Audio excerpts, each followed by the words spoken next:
Teenmar మల్లన్నకు already suspend చేసినప్పుడే దాంట్లోనే చాలా స్పష్టంగా చెప్పారు కదా.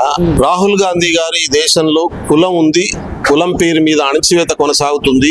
ఆ అణచివేత వల్ల ఈ దేశంలో ఉన్నటువంటి కొన్ని కులాలు తరతరాలుగా వందల వేల సంవత్సరాలుగా నష్టపోతున్నారు, కొన్ని కులాలు లాభపడుతున్నారు.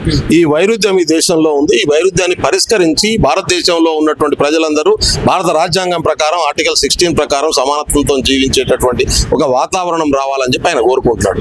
దానికోసం కుల ప్రాతిపాదిక మీద ఉన్నటువంటి స్థితిగతులను స్టడీ చేయడం కోసం కుల జనగణన జరగాలని చెప్పి, అది ఎస్సీ, ఎస్టీ, బీసీ, ఓసీ అన్ని కులాల జనాభా ఎంతున్నది, ఏ కులం జనాభా ఎంతుంది, వాళ్ళ ఆర్థిక స్థితిగతులు ఏమున్నాయి, సామాజిక స్థితిగతులు ఏమున్నాయి, సామాజిక కొనసాగుతున్నటువంటి ప్లస్ మైనస్ ఏమున్నదో ఒక సోషల్ ఎక్స్రే తీసుకోవాలని చెప్పాడు.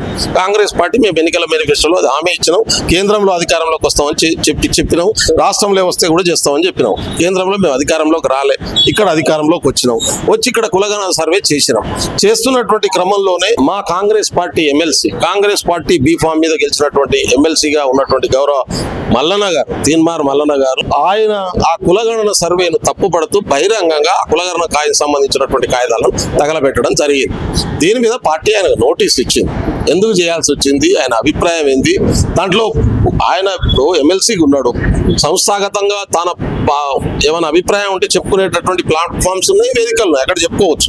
అట్లా చెప్పకుండా ఓపెన్ గా బయట చెప్పడం అంటే శత్రువులు చేసే పని. ఈ పార్టీని బదనాం చేయడం కోసం, జరుగుతున్న పని పట్ల క్రెడిబిలిటీని దెబ్బతీయడం కోసం శత్రువులు చేస్తారు. కాబట్టి ఇటువంటి పద్ధతి కరెక్ట్ కాదని చెప్పి నోటీస్ ఇచ్చారు. నోటీస్ ఇచ్చినాక దాదాపు 15 రోజులు టైం ఇచ్చారు. జనరల్ గా ఎవరైనా కానీ నోటీస్ ఇస్తే తనకున్నటువంటి ఎందుకు చేయాల్సి వచ్చింది, దాంట్లో ఆయన ఉద్దేశం ఏందో ఎక్స్ప్లెనేషన్ ఇస్తే ఆ కమిటీ సాటిస్ఫై అయితే ఆ నోటీసును రద్దు చేస్తారు. ఇది జరిగే ప్రక్రియ. కానీ మల్లన్న గారు దానికి నోటీస్ ఇచ్చిన తర్వాత రియాక్ట్ కాలేదు, ఎక్స్ప్లెనేషన్ ఇవ్వలేదు. కాబట్టి కమిటీ లెక్క ప్రకారం టైం దాటిన తర్వాత చర్య తీసుకోవాల్సి వస్తుంది. చర్య తీసుకున్నారు. ఇప్పుడు గతంలో బక్కా జడిసన్ గారిని, ఇప్పుడు తీన్మార్ మల్లన్న అంటే ఇప్పుడు సొంత పార్టీ నాయకులు అయి ఉండి వాళ్ళు ప్రశ్నించేంత ఉండదా? ఇప్పుడు ఆయన ఒక జర్నలిస్ట్ గా ఆయన ప్రశ్నిస్తాడు, ఆయన రీతిలో ఆయన చేస్తా ఉన్నాడు, దానికే సస్పెండ్ చేయాలా? ఇప్పుడు జర్నలిస్ట్ పని జర్నలిస్ట్ గా చేసుకో. కాంగ్రెస్ పార్టీ ఎమ్మెల్సీ ఉన్నప్పుడు కాంగ్రెస్ పార్టీ ఏ మనిషి అయినా కానీ ఒక పార్టీ నిర్మాణం కొన్ని సిద్ధాంతాల ప్రాతిపదికన నడుస్తుంది. ఆ సిద్ధాంతం నమ్మితేనే నువ్వు ఆ పార్టీలో సభ్యుని అవుతావు. ఆ సిద్ధాంతాన్ని ఓకే చేసుకున్నాకనే పార్టీ సభ్యత్వం తీసుకుంటావు. తీసుకున్నాక ఆ సిద్ధాంతానికి కట్టుబడి పనిచేస్తావు. ఆ నిర్మాణానికి కట్టుబడి పనిచేయాలి. ఆ నిర్మాణానికి కట్టుబడకుండా నేను జర్నలిస్ట్ని కాబట్టి ఏ నిర్మాణం నేను బాధ్యుని కాదు, పార్టీకి నష్టం జరిగిన నాకు బాధ్యత లేదనేటటువంటి వివరించే అరాచకత్వానికి దారితీస్తుంది.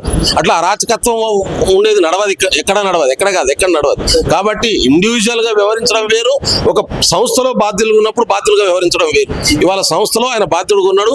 ఆ సంస్థలో నాయకత్వ స్థానంలో ఉన్నాడు. ఎమ్మెల్సీ అంటే చట్టసభల్లో నాయకత్వ స్థానంలో ఉన్నాడు. ఒక రోల్ మోడల్ గా ఉండాల్సినటువంటి వ్యక్తి. ఆ రోల్ మోడల్ ఉన్నతరం ఉండాల్సినటువంటి వ్యక్తే పార్టీ నిర్మాణాన్ని ఉల్లంఘించి ఇష్టం వచ్చినట్లు కామెంట్ చేస్తే పార్టీ దేశవ్యాప్తంగా ఒక దిక్కు కొట్లాడుతున్నది రాహుల్ గాంధీ గారి నాయకత్వంలో. అంత ఇంపార్టెంట్ ఇష్యూను దానికి అడ్రస్ చేస్తున్నటువంటి క్రమంలో దాంట్లో ఏమైనా లోపాలు ఉంటే నువ్వు పోయి ముఖ్యమంత్రిని కలిసి చెప్పొచ్చు, పిసి ప్రెసిడెంట్ కలిసి చెప్పవచ్చు, సంబంధిత వేదికల మీద చెప్పొచ్చు, మాట్లాడుకోవచ్చు. నేను ముఖ్యమంత్రి గారు మాట చెప్పారు, శ్రేయోభిలాష్ చెవులో చెప్తాడు, శత్రువు రోడ్ మీద చెప్తాడు. బాగు చేద్దాం అనుకుంటాడు, నీ చెవులో చెప్తాడు. నీ దోస్తు కూడా నీలో లోపాలు ఉన్నాయనుకో, నువ్వు చేస్తున్నది కరెక్ట్ కాదనుకో, నీ చెవులో చెప్తాడు. అట్లా కాకుండా వచ్చి 10 మంది కూడా చెప్పిండు అనుకో, అని నేను బదనాం చేసే ఉద్దేశం చెప్పినట్టు. చాలా సింపుల్ ఇది. కాబట్టి మల్లన్న చేసిన పని ఏందో అందరికంటే ఎక్కువ ఆయనకు తెలుసు. ఆయనకు పార్టీ నిర్మాణం ప్రకారం నోటీస్ ఇచ్చిర్రు. ఆ నోటీస్ ప్రకారం ఆయన సమాధానం చెప్పుంటే ఇలా సస్పెండ్ చేయాల్సిన పరిస్థితి రాకపోవచ్చు. ఆయన ఎందుకు చేస్తున్నది ఆయన ఎక్స్ప్లెనేషన్. మీనాక్షి నటరాజన్ గారు తీసుకున్నటువంటి మొదటి నిర్ణయం కూడా అంటున్నారు, దానికి ఏం చెప్తారు? ఇది మీనాక్షి నటరాజన్ గారికి సంబంధం లేదండి. ఇది క్రమశిక్షణా సంఘం తీసుకున్నటువంటి నిర్ణయం. ఇప్పుడు ఆయన నోటీస్ ఇచ్చి రోజు మీనాక్షి నటరాజన్ గారు రాలేదు ఇక్కడికి. మరి మీనాక్షి నటరాజన్ గారు కాదు, ఆయనకి ఇచ్చినటువంటి టైము దాటింది కాబట్టి కమిటీ కూర్చొని నిర్ణయం తీసుకున్నారు. ఇంకోటిసారి ఇప్పుడు మీ గురించి మొత్తం కూడా ఎక్కడ చూసినా కానీ మీరు వైరల్ అవుతుంది సోషల్ మీడియా మొత్తం కూడా. ఇప్పుడు జై జగత్ అన్నారా, నిజంగా మీరు జై జగన్ అన్నారు? మన తెలంగాణ రాష్ట్ర ముఖ్యమంత్రి రేవంత్ రెడ్డి పెట్టి చెప్తుంది కదా, జై జగత్ కు జై జగన్ కు తేడా తెలవని వాళ్ళు కూడా జర్నలిస్టులు అయితే వాళ్ళకు మీడియా సిగ్గుపడుతుంది వాళ్ళని చూసి. ఆ ప్రచురితమైనటువంటి ఆ శాటిలైట్ సిగ్గుపడుతుంది, ఇట్లాంటి వాళ్ళు నాకు ఇన్పుట్ ఇస్తున్నారు అని. అంత సిగ్గులేనటువంటి వాళ్ళు కూడా జర్నలిస్టులు కూర్చుంటే ఎట్లా నాకు అర్థం కాదు. బీఆర్ఎస్ పార్టీ ఎంత చిల్లరగా తయారైందంటే రేవంత్ రెడ్డి గారిని బదనాం చేయాలనేటటువంటి ఏకైక లక్ష్యంతో వాళ్ళు ఏం చేస్తారో వాళ్ళకి అర్థమవుతలేదు. ఎందుకంటే వాళ్ళకి సిద్ధాంతం తెలిసే అవకాశం లేదు. ఎందుకంటే ఆ పార్టీకి సిద్ధాంతం లేదు, అవకాశవాదం వాళ్ళ సిద్ధాంతం.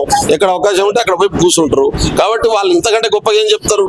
దీనికి బీఆర్ఎస్ నాయకులకు సంబంధం ఏందన్న? ఇప్పుడు మీరన్న మాట వైరల్ అయింది, మీ వీడియో వైరల్ అవుతుంది. అరే అదే అంటున్నా కదా, ఎవరు పెట్టిండు? క్రిషాంక్ పెట్టుకున్నాడు బీఆర్ఎస్ పార్టీ మీడియా ఇన్ఛార్జి. కిషాంక్ ఎవరికి బాధ్యుడు? కేటీఆర్ కు బాధ్యుడు. కేటీఆర్ హరీష్ రావు ఏం మాట్లాడుతున్నారు? వాళ్ళ మెదడు ఎప్పుడు మెదడులోకి వెళ్ళిపోయి మోకాల కాడు ఉన్నది వాళ్ళకు. వాళ్ళు మాట్లాడే మాటలు వాళ్ళకే అర్థం కావు. వాళ్ళకి రమ్మని రాదు చర్చకు. జై జగత్ ఏందో నేను నేర్పిస్తా వాళ్ళకు, ఆ సిద్ధాంతం ఏందో చెప్పిస్తా. అలాగే జై జగత్ అనేది కాంగ్రెస్ పార్టీ సిద్ధాంతం, వినోబా భావే సిద్ధాంతం, మహాత్మా గాంధీ గారి సిద్ధాంతం.